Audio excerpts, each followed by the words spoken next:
অতিরিক্ত কোনো কিছুই ভালো নয়। প্রকৃতি ফিরিয়ে দিল তো। দেখেন, একটা দেশের শাসন ব্যবস্থা কতটা জঙ্গলি হলে আর কতটা নিপীড়নমূলক হলে কেবলমাত্র একটা সিনেমায় অভিনয় করার জন্য কোনো অভিনেত্রীকে গ্রেফতার করা হয় একদমই অযথা। এই নুসরাত ফারিয়া নামের এই নায়িকাকে ধরা হয়েছে। তার অপরাধ মুজিব সিনেমায় তিনি অভিনয় করেছে।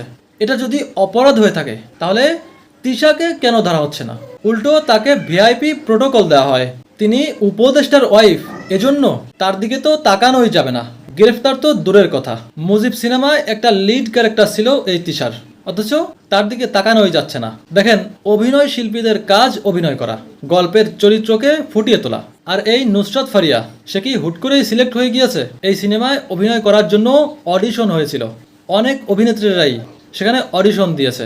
এরপর এই নুসরাত ফারিয়া সিলেক্টেড হয়েছে। তো হাসিনার চরিত্রে অভিনয় করার জন্য আরও যারা আগ্রহ করে অডিশন দিয়েছে তারাও কি অপরাধী নয়? এবং এটাও বলা হচ্ছে যে জুলাই আগস্টে এই নুসরাত ফারিয়া নাকি শিক্ষার্থীদের বিরুদ্ধে অবস্থান নিয়েছিল এবং একজন শিক্ষার্থীকে নাকি দুনিয়া থেকে বিদায় করার পিছনে তার হাত রয়েছে। এটার জন্য নাকি তাকে ধরা হয়েছে। 9 জুলাই থেকে 13 আগস্ট পর্যন্ত তিনি বাংলাদেশেই ছিলেন না। একদম আন্দোলনের মেইন সময়টায় 1 মাসেরও বেশি সময় তিনি বিদেশে ছিলেন। এটা প্রমাণিত হয়েছে, আপনারা এখানে স্ক্রিনে দেখতে পাচ্ছেন। এটা নিউজও হয়েছে যে এই সময়টাতে তিনি বাংলাদেশে ছিলেন না। তাহলে বোঝা যায় মুজিব সিনেমায় অভিনয় করার জন্যই তাকে ধরা হয়েছে। তো মুজিব সিনেমায় অভিনয় করা যদি অপরাধ হয়ে থাকে তাহলে শুধু নুসরাত ফারিয়াই কেন? এটা কি ধরনের বৈষম্য? এই সরকার নাকি বৈষম্য বিরোধী সরকার, অথচ বৈষম্যের কোনো শেষ নাই, কিছু বলার নাই। আসলে এই সরকার নিজেদের জনপ্রিয়তা নিজেরাই টেনে এতটাই নিচে নামিয়ে নিয়েছে যেটা এখন 5%-এরও নিচে চলে গিয়েছে। প্রতিটা পদে পদে তারা ভুল করতেছে। দেখেন জনপ্রিয়তা কিভাবে কমে। এই যে নুসরাত ফারিয়া, তাকে শুধুই যে ধরা হলো, তার কি ফ্যান ফলোয়াররা আছে না? অসম্ভব রকমের পছন্দ করে এই নুসরাত ফারিয়াকে এমন লোক বাংলাদেশে হাজার হাজার লক্ষ লক্ষ কি নেই? তাদের চোখে এই সরকার এখন কি আর ভালো থাকবে? শুধুমাত্র একদিনেই অন্তত নুসরাত ফারিয়ার 2 লক্ষ ফ্যান ফলোয়ার আমি ধরলাম, 2 লক্ষ মানুষের কাছে এই সরকার খারাপ হয়ে গেল। এটা ছোট্ট একটা উদাহরণ। দেখেন আরো বড় কিছু উদাহরণ দেই। এই যে উপদেষ্টা আসিফ মাহমুদ সজীব ভুইয়া, তিনি বিগত দিনে তার কিছু কর্মকাণ্ডে তার জনপ্রিয়তা এতটাই নিচে নামিয়ে নিয়ে গিয়েছে, আজ তাকে জুতার মালা গলায় পরিয়ে রাস্তায় তাকে ঘোরানো হয়েছে। আপনারা দেখেছেন, মূর্তি আকারে তাকে বানিয়ে সারা ঢাকা শহর ঘুরিয়েছে। এটা কি হুট করেই হয়ে গেল? কি মনে হয় আপনাদের? একটু একটু করে তার প্রতি মানুষের ঘৃণা জন্মেছে কিনা? আপনারা জানেন কিছুদিন আগে তার বাবাকে নিয়ে একটা ঘটনা প্রকাশ হয়েছে, এটা নিয়ে বিস্তারিত যাচ্ছি না।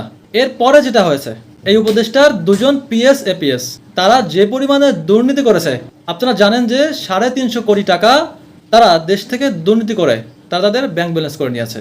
এরপর তাদেরকে বরখাস্ত করা হয়েছে, একজন বিদেশে চলে গিয়েছে, কবে ফিরবেন তার কোনো ঠিক নেই। এবং 3-4 দিন আগে আপনারা এটাও দেখেছেন, উপদেষ্টা মাহফুজ আলম, একজন সিনিয়র উপদেষ্টা, তাকে কিভাবে তারই পক্ষেরই লোকজনেরা, সেই শিক্ষার্থীরাই যারা আন্দোলন করে তাদেরকে ক্ষমতায় বসিয়েছে, ভালোবেসে তাদেরকে এমন পদে বসিয়েছে, তারাই আজ তার মাথায় বোতল ফেঁকে মেরেছে। এবং শুধু কি তাই, তার পরের দিন তারা বোতল বোতল স্লোগানও দিয়েছে এবং আরো কত কি রকম ভাবে তাকে লাঞ্ছিত করেছে। মাত্র 9 মাসেই এই সরকারের বেশ কিছু উপদেষ্টাদের জনসম্মুখে তাদেরকে লাঞ্ছিত করা হয়েছে। জানি না আগামীতে আরো কত কিছু বাকি আছে। দেখেন, চরমনায়ের বিশ্বাসের একটা কথা মনে পড়লো। কিছুদিন আগেই তিনি বলেছিল যে বাংলাদেশের মানুষ অল্প কিছুতেই ভুলে যায়, ভুলে যেতে টাইম লাগে না। ঠিক তার কথা একদমই মনে পড়ে গেল এবং এ কথা কিভাবে মিলেও গেল। আজ আসিফ মাহমুদ সজীব ভুইয়াকে কতটা ছোট করা হলো। আর কিছু কি বাকি আছে? দেখেন কি বলবো, এগুলো নিয়ে এখন কথা বলতে হয়। যেখানে দেশের মেইন বিষয়গুলো নিয়ে আলোচনা করব, সেটার আর সুযোগ কোথায়? খোদ সরকারই সেগুলো নিয়ে ভাবে না, সেখানে আমরা জনগণ আর কথা বলে কী লাভ? দেখেন চলতি বছরেই, এই বছরে দেশের বেকার বেড়েছে 3 লক্ষেরও বেশি, যেটা বিগত দিনে দেখা যায়নি। এত পরিমাণের মানুষ বেকার হয়ে গিয়েছে। অথচ সবার প্রত্যাশা ছিল আগে সরকার চেঞ্জ হয়ে গেলে, নতুন সরকার বসালে হয়তোবা দেশের সব কিছুই চেঞ্জ হবে, আমাদের মনে হয় চাকরির কোনো ব্যবস্থা হবে। কিন্তু একদমই উল্টো, এখন আরও বেশি বেকার বেড়ে গিয়েছে। এটার কারণ কি জানেন? অসংখ্য কলকারখানা বন্ধ, সরকার বন্ধ করে দিয়েছে। সেটাও কেন জানেন? সেগুলোর মালিক ছিল আওয়ামী লীগের লোকজন, তাই তাদের এই সমস্ত গার্মেন্টস ফ্যাক্টরি বন্ধ করে দিয়েছে। এটা করে কি দেশের জন্য উপকার হলো? একজনকে শিক্ষা দিতে গিয়ে 1000 জন বেকার হয়ে গেল। এবং আরও অন্যান্য যে সমস্ত জায়গায় লোকজন চাকরি করত তাদেরকে সেখান থেকেও বের করে দিয়েছে।